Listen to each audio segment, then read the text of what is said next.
Bom, se é previsível que o seu cliente vá pedir desconto, então que você tenha mapeado esses descontos. Qual é o desconto que eu posso dar? E por quê? Porque dar desconto, só dar desconto, desvaloriza o seu trabalho.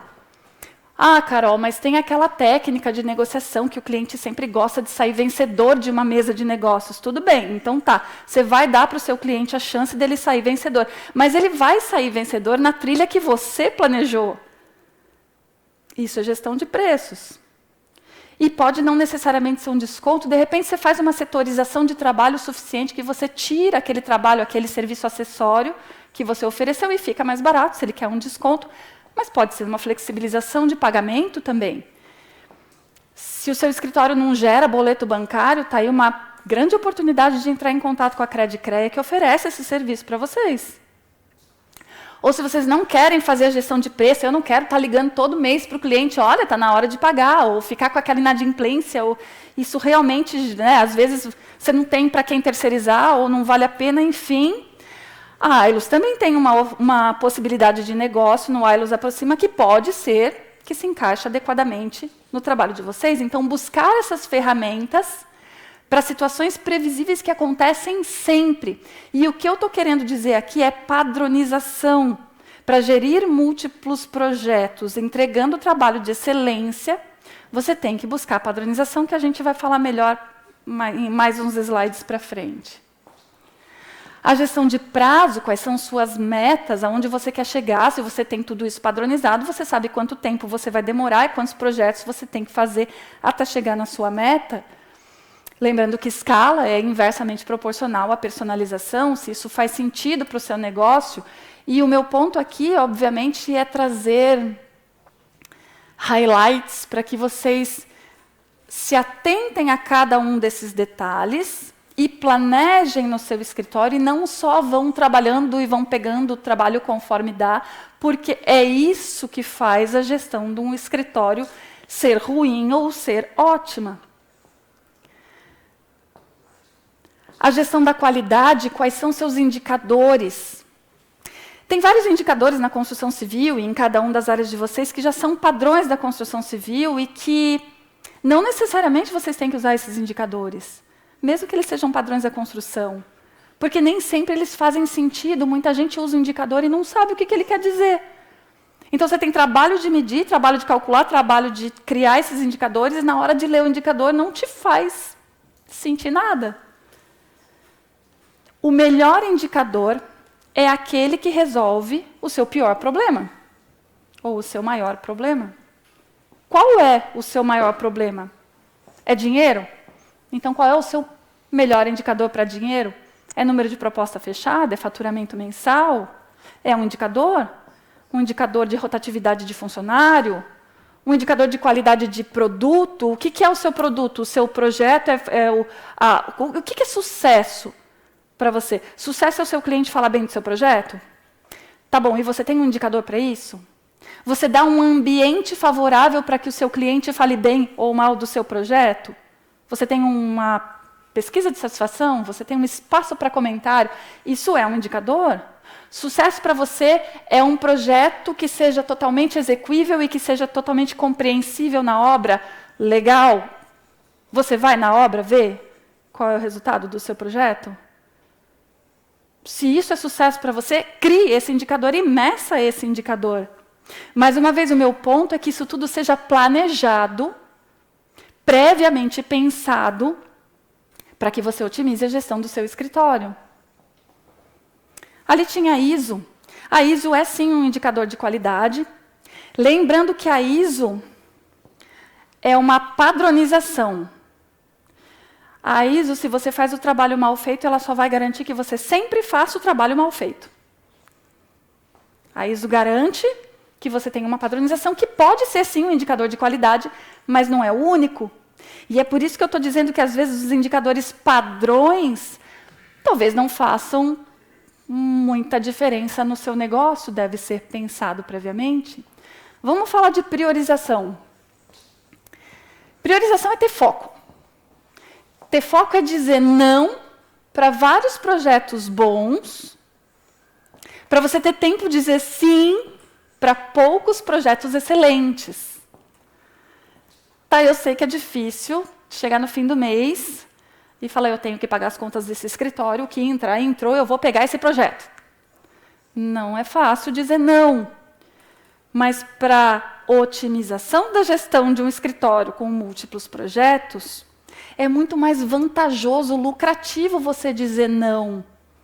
E aqui eu vou dar um exemplo do engenheiro Edson, que é meu sócio, que se especializou em projeto estrutural e estava conversando com um dos meus mentorados que estava com um problema com projeto estrutural, e ele informando como que devia ser feito, a técnica mais adequada, seguir a norma, e o meu mentorado não tinha todas as ferramentas que ele tinha. E aí eu perguntei, será que vale a pena comprar todos os módulos do TQS que ele tem, uma ferramenta de impacto que resolveria aquele problema?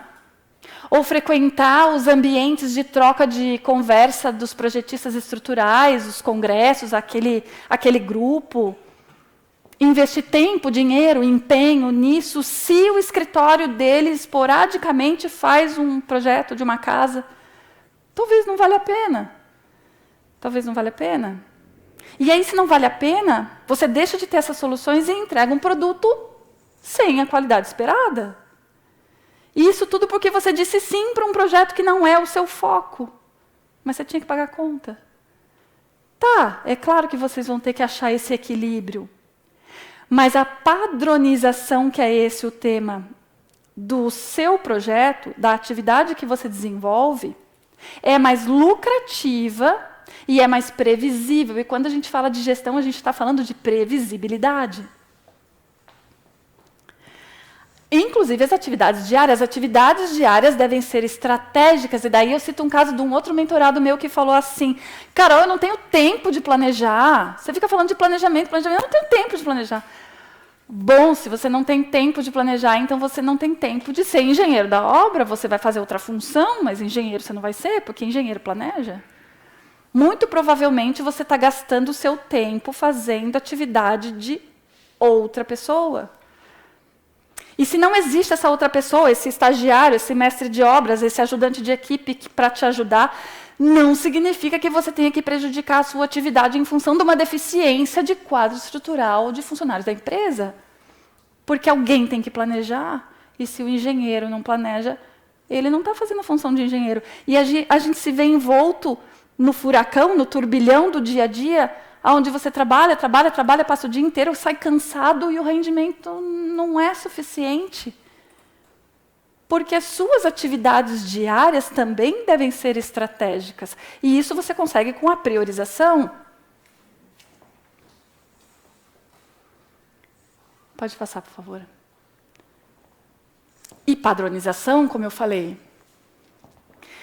Encontre padrões replicáveis e crie procedimentos eficazes. Para falar um pouco sobre procedimentos e padronização, eu vou contar uma história da minha trajetória dessa obra. Eu fui para São Paulo trabalhar nessa obra, que tinha 13 prédios no mesmo canteiro. Uma obra enorme, 8 pavimentos, 13 mil metros quadrados de periferia. Nem aparece todos os prédios, fui eu mesma que tirei essa foto. Eu subi no prédio do lado, a minha maquininha não tinha um zoom suficiente para pegar todos os prédios. O paraíso da padronização e dos procedimentos, todos os prédios iguais. 600 homens na obra. Foi a minha grande escola. Essa obra faliu. Aí vocês me perguntam, mas o que é uma obra falir, né? Não é muito usual esse termo para obra. Eu gosto de falar falir porque dá o impacto necessário que eu quero passar com essa mensagem. Lá em São Paulo, eu trabalhei numa grande construtora que tinha grandes contratos com as maiores do Brasil, com a CCDI, a Camargo Corrêa Empreendimentos Imobiliários, com a PDG, com a Max House naquela época. E essa foi uma dessas grandes obras que a gente chegou para o contratante e falou assim, desculpa aí, não consegui fazer. Depois de 4 anos de atraso. Não foi tão pacífico assim, na verdade a gente foi expulsa da obra, mas enfim, eu não vou contar os detalhes sórdidos, porque eu aprendi muito nessa obra e valorizo muito a empresa, obviamente eu não vou falar o nome. E foi aí que eu descobri a importância dos procedimentos, da padronização e o impacto da falta deles. Eu fui da equipe de contingência, a obra já estava 2 anos atrasada, deu protesto, deu nariz de palhaço, deu motim de funcionário. Foi uma grande escola. E o motivo que eu trouxe essa história foi porque a gente aprende muito com os erros. Muito com os erros. Aí eu fui transferida para uma outra obra de uma magnitude semelhante, tinham 4 torres, 24 pavimentos cada, 30 mil metros quadrados de periferia, dividido em 3 pavimentos, térreo, 2 garagens, era uma cidade. E o que eu achei que aquela era ruim, eu achei que não podia piorar, essa foi pior. A obra, no fim, foi entregue, eu não fiquei muito tempo, eu fiquei pouco tempo nessa obra, mas eu falei, não, aqui eu já estou escolada, eu já sei o que aconteceu naquela, eu vou atacar direto no problema de gestão, porque eu já sei o que é gestão, eu passei por aquela escola. E aí, na gestão, eu criei a planilha Anda Obra, que na época não tinha esse nome, na época eu nem sabia que isso podia virar um produto, eu fiz a planilha para mim, pela necessidade. O meu maior orgulho foi ter fila de empreiteiro na minha mesa querendo fazer a gestão do seu contrato com a planilha da obra, que não tinha esse nome, porque eles precisavam de uma organização, eles precisavam passar a limpo. Obviamente, eu não tive tempo de fazer isso com todos os empreiteiros, mas o motivo dessa história foi: eu conheço o caminho do buraco. Eu sinto o cheiro de obra falida. E o mais legal é que, se existe padronização que dá certo, o caminho do buraco é padrão também. Eu fui descobrir que numa obra gigante dessa, tinha a mesma trajetória do que as obras de casa ou a lojinha do shopping, que eu também fiz. Para dar errado também tem um padrão. E aí eu criei essa planilha. Falei, não, eu voltei para sair de São Paulo, voltei para Florianópolis e falei, não, agora eu entendo de gestão, agora eu estou entendendo o que dá certo, o que dá errado. Aí eu fui contratada numa empresa, já em cargo gerencial, em que a gente fez todos os procedimentos de cada funcionário, do que cada um ia fazer. Eu sei que não dá para ler aqui, a planilha é extensa. Cada caixinha da WBS tinha os seus procedimentos, com uma matriz de responsabilidade, quem vai fazer o quê, com todos os documentos associados, referentes a normas, ao ERP, ao checklist, observações. Porque se o funcionário não tem isso, não dá para dizer que ele foi demitido porque não tinha proatividade. Mas ele não sabia nem o que fazer. Até porque o objetivo do gerenciamento só será cumprido quando, ao mudar o funcionário, os processos e o controle permaneçam os mesmos. E se os processos e os controles têm que permanecer os mesmos, tem que estar escrito. E se o escritório de vocês não tem os processos, os controles e os procedimentos escritos, eles não têm gestão.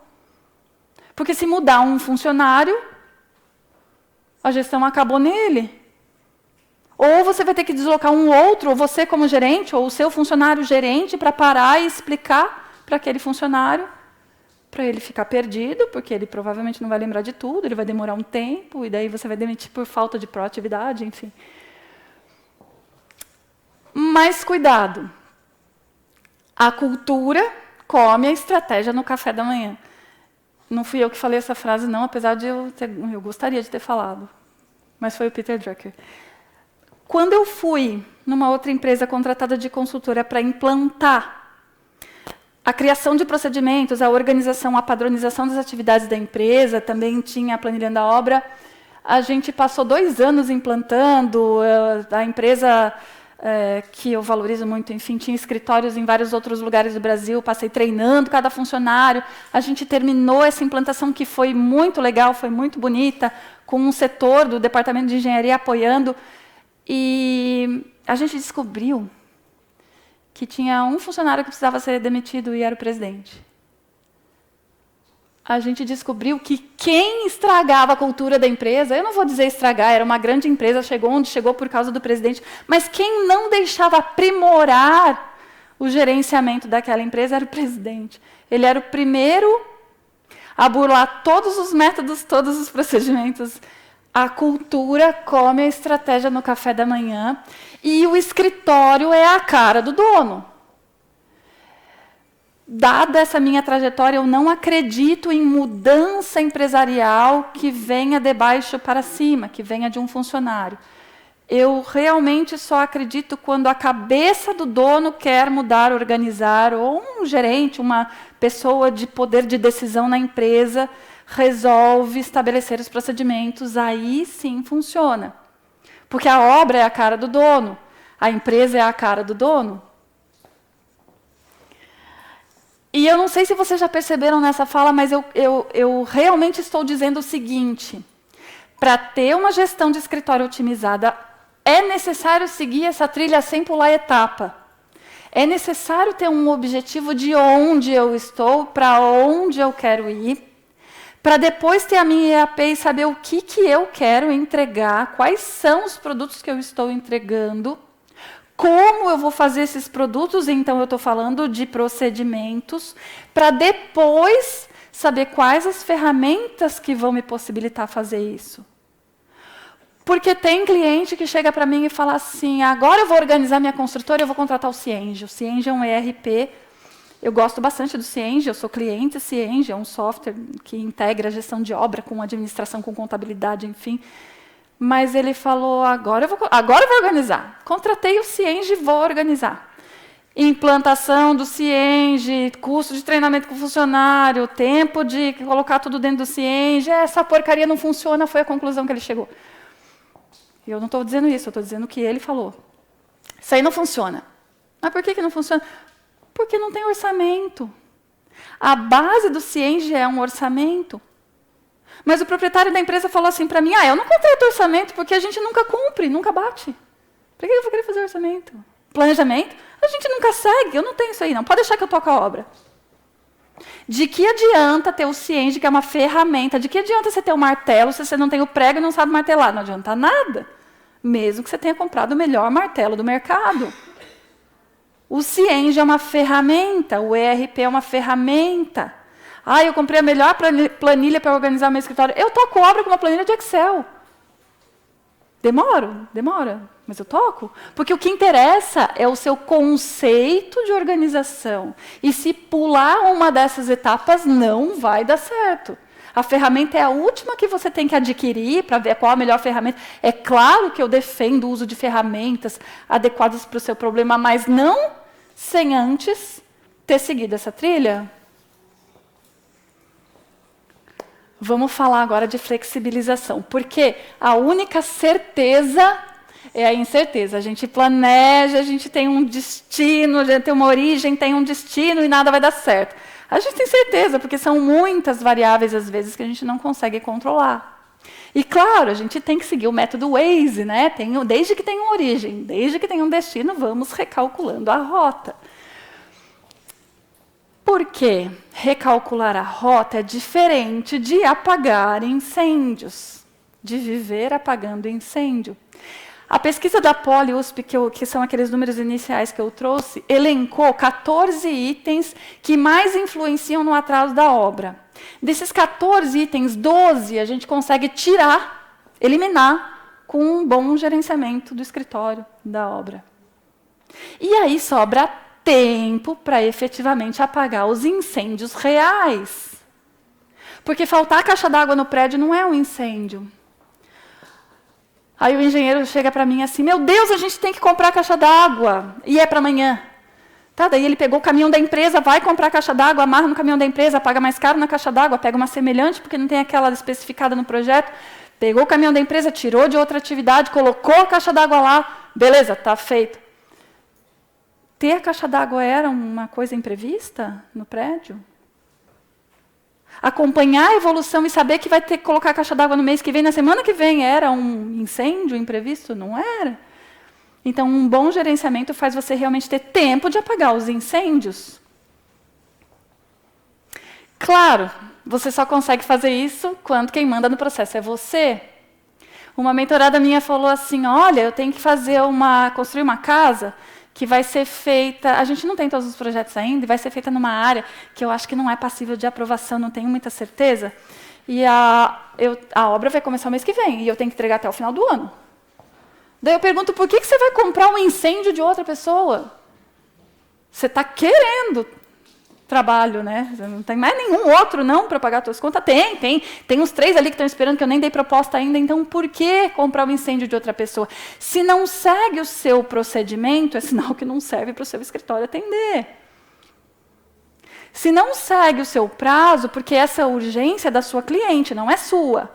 Imagina se todos os médicos fossem ter a urgência que as mães chegam chorando. Meu filho estava com gripezinha, eu cheguei chorando no posto de saúde. Imagina se o médico fosse pegar a minha urgência. Não é urgente para ele. Nós somos os médicos. Se a gente não tiver um discernimento do que dá para fazer no prazo, o que dá para fazer, a gente só vai ter urgência na mão e o nosso escritório não vai ter gestão. Pode passar da liderança, depois quem quiser me pergunta o que eu acho de liderança. Pode passar mais um, só para a gente não tomar muito tempo da palestra. E vamos falar direto de controle. Eu fui descobrir a importância... Controle. Controle é planejamento. E controle é a medição do quanto você desvia daquela rota.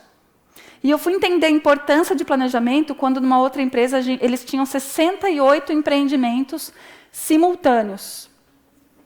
Sem planejamento. Imagina a reunião mensal. Sem planejamento. Deu brigas homéricas aquela reunião mensal. A gente saía suando da reunião. Não era confortável aquela reunião.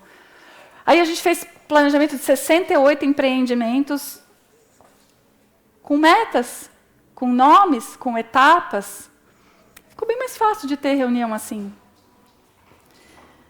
E é melhor ter um planejamento errado do que não ter um planejamento. Porque se o planejamento, ou se o controle, é a medição do quanto você desvia da rota do planejado ou do orçado, se você não tem esse controle, então você não sabe para onde você está indo. Ainda que o planejamento esteja errado, porque daí você vai considerar quais são os erros do seu planejamento, você vai considerar no resultado do seu controle, e no mínimo você vai cuidar para que esses erros não se repitam num próximo planejamento. Você vai criar a cultura do planejamento. E aí eu cheguei numa empresa que me contratou para ser consultora de uma obra que estava com prejuízo, atrasado. E a minha pergunta, depois de diagnosticar, passar a planilha na obra, nessa obra, e diagnosticar as nossas fiscais e fazer um controle, eu cheguei na reunião gerencial para apresentar os resultados e falei assim: vocês acreditam se eu disser que vocês têm 1 milhão de prejuízo nessa obra? Daí todo mundo falou: tá, lamentavelmente a gente acredita. Tá. E vocês acreditam se eu disser que vocês têm 2 milhões de prejuízo nessa obra? Um olhou para a cara do outro e falou: tá, pode ser. Vocês acreditam se eu disser que vocês têm 3 milhões de prejuízo nessa obra? Tá, Carolina, onde é que você está querendo chegar? Eu estou querendo chegar que vocês não fazem a menor ideia de qual é o prejuízo de vocês. Porque vocês não têm orçamento. Não existe controle, não existe gerenciamento sem um plano, ainda que ele esteja errado.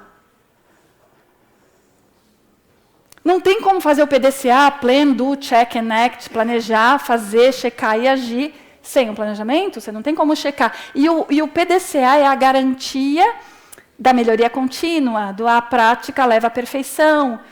E se você não tem isso, é aquelas histórias que você ouve de mas eu faço isso há 40 anos, mas você faz há 40 anos errado. De alguma forma dá certo, porque você está aí há 40 anos, mas você não consegue otimizar. Alguém tem dúvida de que informação é poder? Né? Controle é informação, informação é poder. E eu fui contratada para uma obra de uma casa, onde eu sabia exatamente o ponto aonde o empreiteiro ia abandonar a obra. Eles estavam 373 mil reais adiantado com o empreiteiro em uma única casa. E como eu sabia exatamente o ponto onde o empreiteiro ia abandonar a obra, a gente pegou esse lugar, esse ponto, e fez uma distribuição, porque se eu tirasse o atraso do empreiteiro no mês seguinte ou em 2 meses, eu quebrava o empreiteiro. Então, a gente distribuiu para tirar esse adiantamento de medição ao longo dos meses que eu sabia que ele ia quebrar. E eu fiz o proprietário evitar um prejuízo de quase 300 mil em uma única casa. Carol, como é que você sabia exatamente o ponto que o empreiteiro ia quebrar? Pode passar mais um. Eu tenho uns 4 clientes que já me chamaram de bruxa. Como é que você sabia? Pode até ser que eu seja bruxa, mas não é bruxaria. É controle? É controle? E o diagnóstico de um problema bem feito, a caracterização de um problema, saber exatamente qual é o problema, é 90% da solução desse problema. Então, muitas vezes você fala assim, estamos no buraco, estamos mal. Beleza. A questão é ver qual o tamanho do buraco. Porque, geralmente, você não tem muitas alternativas para consertar. Mas, quando você sabe o tamanho do buraco, você sabe como agir, né? Qual é o rombo? Quanto nós estamos atrasados? Qual é o prazo? Daí você tem como agir. Pode passar também. Como é que eu estou no horário? E, por último, e não menos importante, o aprendizado, né? A gente fala, claro, o aprendizado tem que ser constante. Carol, como é que vai dar tempo de eu fazer isso tudo? Eu sou só um na minha empresa. Né? É lógico que você tem que buscar sempre aprendizado, leitura, enfim, contatos.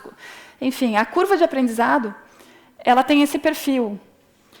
Desde que você nota que você precisa mudar, até testar alguma solução diferente. Você testa e não dá certo, essa é a curva de aprendizado típica, é assim que funciona. Aí você insiste, a hora que você está quase desistindo, você insiste de novo, finalmente dá certo. Essa é uma curva típica de aprendizagem. E dá tempo de a gente aprender isso tudo que a gente tem que fazer para o nosso escritório? Bom, nem sempre dá tempo. Então, claro, você vai buscar alguns métodos. A mentoria é um método desse. A mentoria, hoje em dia, está meio...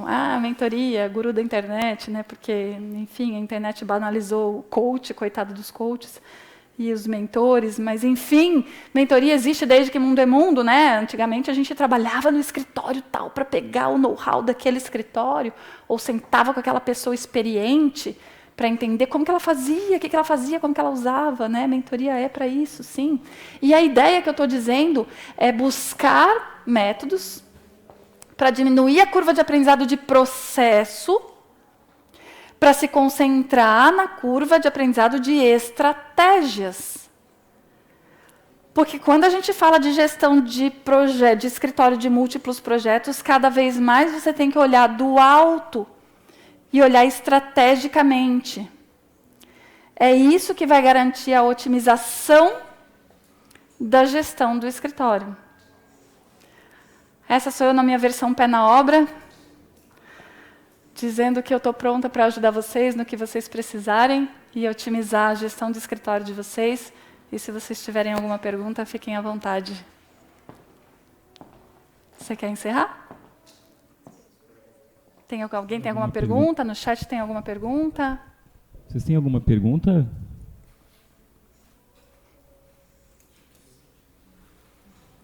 Você quer ler do chat?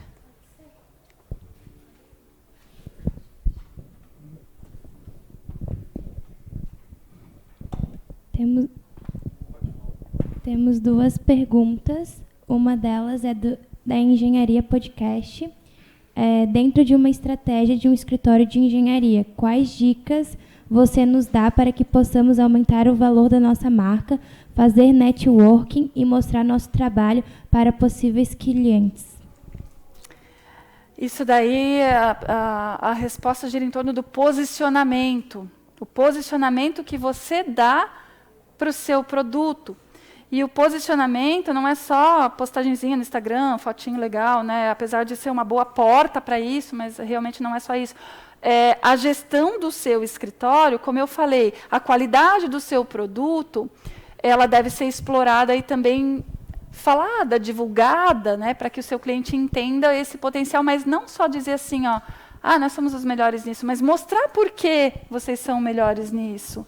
Nichar é uma boa estratégia de posicionamento para que você mostre o seu valor. Quem é especialista em tudo não é especialista em nada.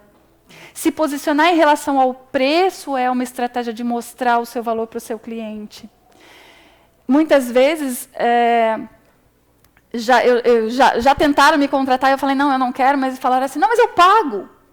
Não, mas eu não quero. Ou seja, o cliente enxerga valor quando você mostra o seu posicionamento. Então, a ideia de mostrar o posicionamento pode ser em relação a isso. Na verdade, todos os pilares que eu falei ali, né? E explorar, fazer a divulgação, porque a gente tem que falar daquilo que a gente é bom. Porque o cliente quer ouvir Né? É uma venda. A venda é assim, ó, me fala aí, porque eu estou precisando. Então, explorar no que você é bom, no que o seu escritório faz, de que jeito que o seu escritório faz, como que você se diferencia do outro. Por que você tem que me contratar e não contratar ele? Por quê? E não só escutar esse porquê e entrar por aqui e sair por ali, né? Medir, tá? Então, se isso aí está ruim, o que eu vou fazer no meu escritório para criar um indicador para eu entender o que está ruim e como melhorar?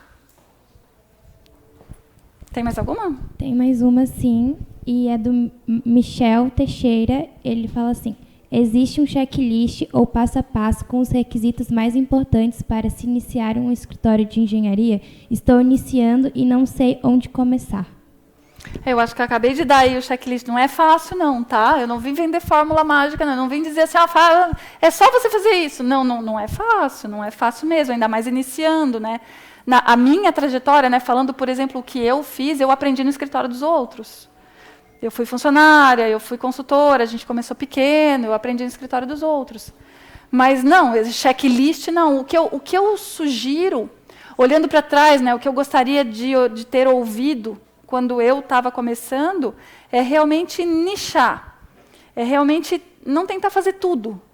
É realmente falar assim, não, tá, eu quero fazer isso. Muitos mentorados meus falam assim, Carol, mas eu não tenho objetivo, eu não sei o que eu quero fazer daqui a 50 anos, daqui a 10 anos.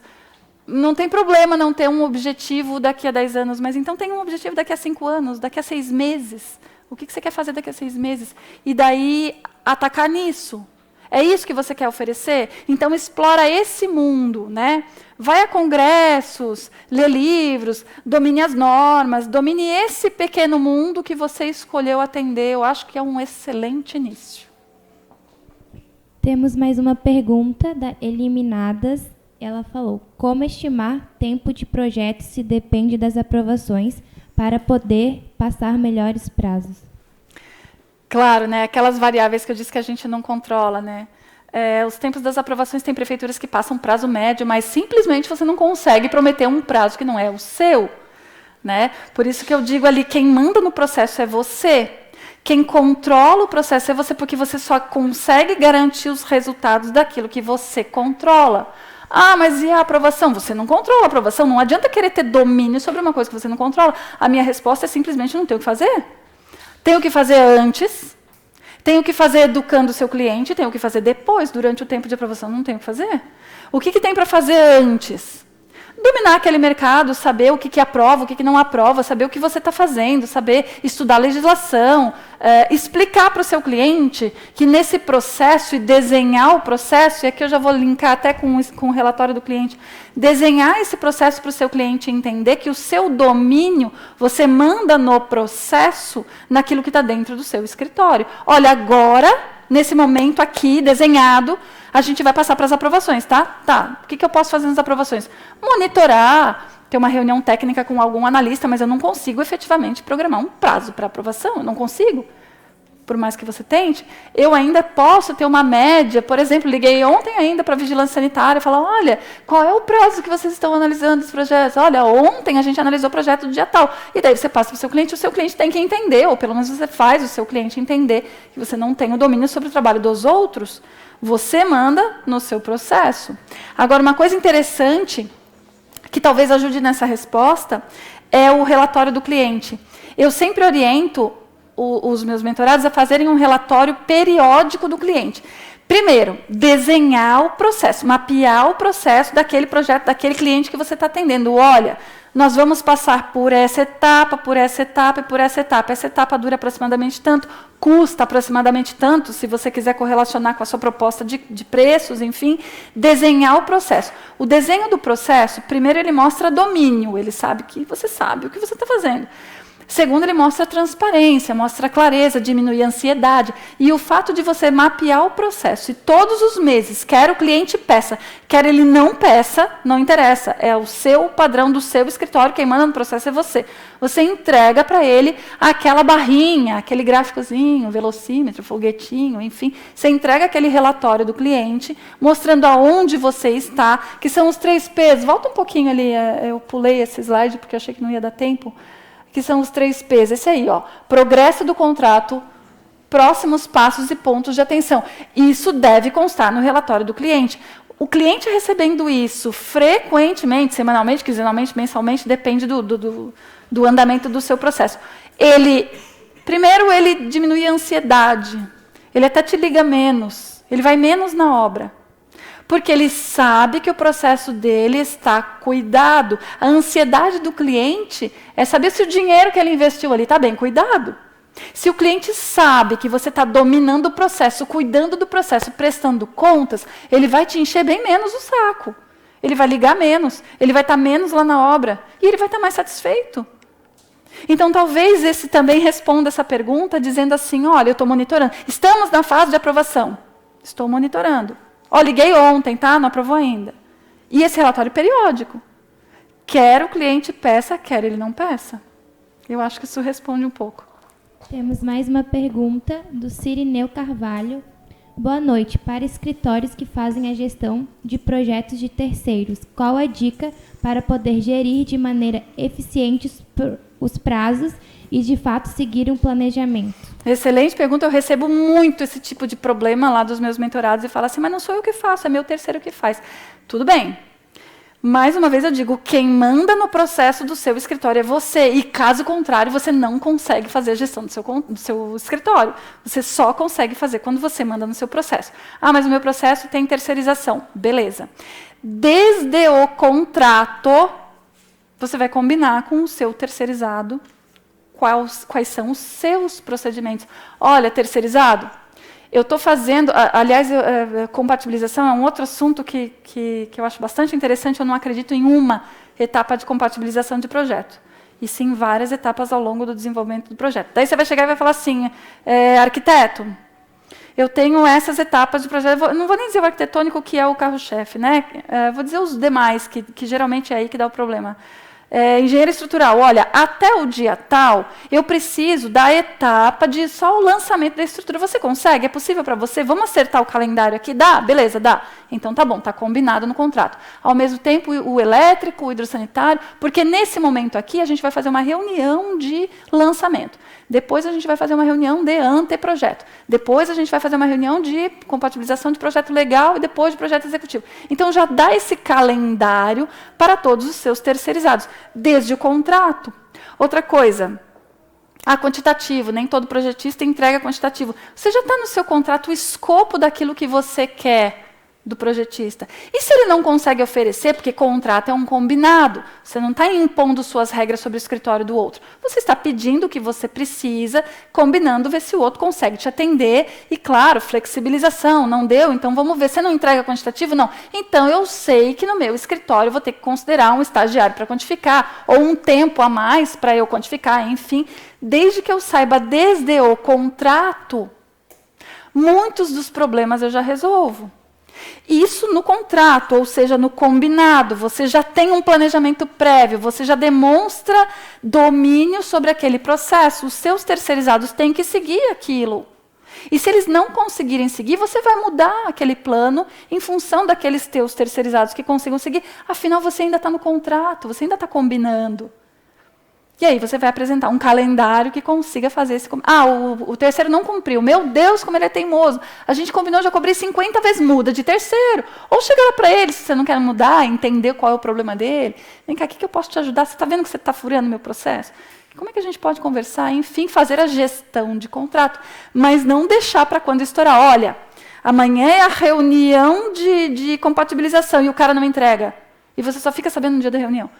Daí não é gestão de contrato, né? Você já tem que ter esse plano antes e periodicamente ir monitorando a gestão de terceiros, porque a maioria dos casos você tem terceiros. Na obra você tem terceiros, aliás, é o que mais você tem é terceiros. Quem manda no seu processo tem que ser você. E os seus aliados, contratados, terceirizados, têm que seguir o seu plano. Você não vai impor, você vai combinar, mas combinado não é caro nem barato e tem que seguir. E se não seguir, ou você vai agir no problema, ou você vai mudar de terceirizado, se for o caso. Brenda Hansen perguntou como ter o mínimo de planejamento e não ficar apagando incêndios quando se trata de contratos de manutenção ou licitações que têm prazo curto. Característica da empresa é atender com rapidez. Excelente pergunta. Você tem que conhecer o seu produto Quanto mais risco de atraso tem o seu produto, maior tem que ser o seu planejamento. Mais antecipado tem que ser os seus contatos, os seus parceiros. A busca de parceiro ideal aí é fundamental. Você tem que confiar nos seus parceiros, porque você tem pouco prazo para atuar. Eu diria que aí é importantíssimo o trabalho em equipe. Se você não tem uma equipe que você possa contar, dificilmente você vai entregar no prazo. Eu acho que a equipe é um dos principais pontos aí. E, claro, mais uma vez, se é padrão da sua empresa, se você tem que conhecer o seu produto. Eu sei que meu produto é tudo muito rápido. Tá? O que é que vai ser rápido? O que precisa? Quais são as demandas?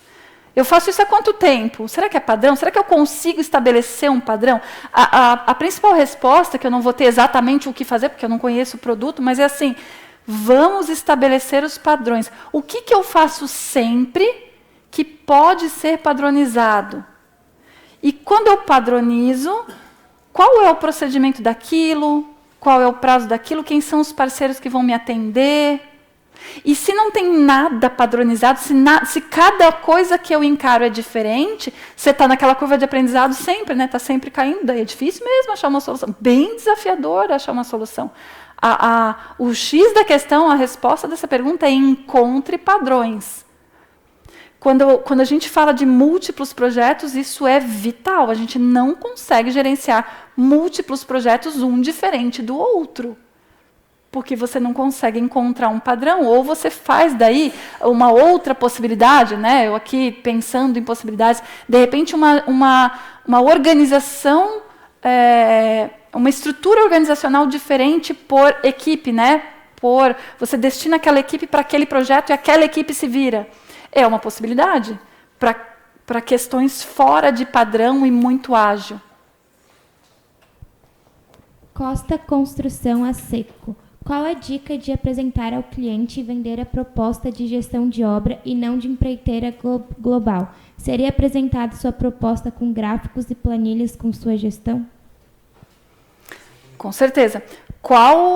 Repete a pergunta para mim, que tem um ponto aí legal. Qual a dica de apresentar ao cliente e vender a proposta de gestão de obra e não de empreiteira global? Gestão de obra e não empreiteiro global. Gestão de obra e não empreiteiro. Meu Deus, os serviços são tão completamente diferentes que eu vou me perder até na resposta, de tão completamente diferente, mas deixa eu tentar. O que é gestão de obra? Gestão de obra interfere em administração, gerenciamento e controle. Empreitada é mão de obra? É fazer? Só aí eu acho que eu já consigo responder.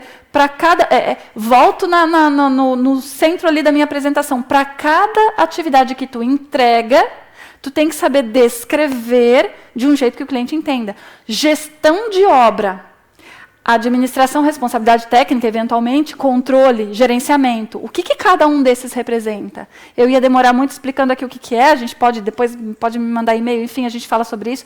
Mas a ideia é descrever o que cada um desses representa. Empreitada, é oferecer mão de obra. Seja global, enfim, tem ali suas considerações. Os serviços são bastante diferentes. Uma coisa é eu falar assim, tá aqui minha peãozada. Você gerencia. Isso é uma empreitada. Outra coisa é eu falar assim, não, peraí. Eu vou me responsabilizar pelo teu prazo, pela tua gestão de material, pela tua gestão de equipamento, pela tua gestão de mão de obra, pela tua responsabilidade técnica, se for o caso, às vezes está dentro, às vezes não está. Então, a descrição de cada serviço é a primeira resposta que eu tenho para dar. Descrever cada serviço de uma forma que o seu cliente leia e compreenda, é só aí que ele vai entender aonde está indo o dinheiro dele e se diferenciar do seu Zé da esquina. Né? Porque eu vejo muito engenheiro competindo com pedreiro. Mas a culpa não é do cliente. Na verdade, o cliente não entende a diferença. Então, quando a gente explica a diferença... Geralmente, os clientes que entendem a diferença foram os que já passaram por perrengue. Aí fala, eu precisava do engenheiro. Mas quando a gente explica a diferença, quando a gente mostra, claro, ele perguntou se gráficos na proposta, com certeza o que for necessário para mostrar o seu conhecimento e domínio daquele assunto e para que o seu cliente entenda o que você está oferecendo. Gráficos, planilhas, casos anteriores, com certeza são úteis nesse momento. Acabou. Muito obrigada, pessoal. Obrigada por me ouvir. Eu estou à disposição. Quem quiser entrar em contato comigo. Obrigado, Carol. Eu que agradeço. Obrigada, Ailos. Obrigada, Credicreia. Ok, obrigado. Conforme eu falei no início do evento, gostaria de só reforçar com vocês sobre a nossa plataforma do Progride. Essa plataforma são mais de 600 cursos e 30 desses cursos eles são exclusivos para quem tem conta na cooperativa. Então, vocês que pensam, né, em empreender e têm funcionários, aqui é uma forma gratuita de dar um treinamento para eles através de uma plataforma que tem bons cursos ali, que eu acredito que vai ajudar bastante no desenvolvimento profissional deles. Pode passar. Aqui eu só peço para vocês responderem a pesquisa, que até para o nosso aperfeiçoamento, né, dos próximos eventos que a cooperativa for fornecer, é bastante importante. Eu agradeço então a participação de todos vocês, né, que estão no online ou no presencial, e convido a todos que estão aqui a ficarem aqui para o café que a cooperativa disponibilizou com todo o carinho para vocês. Obrigado.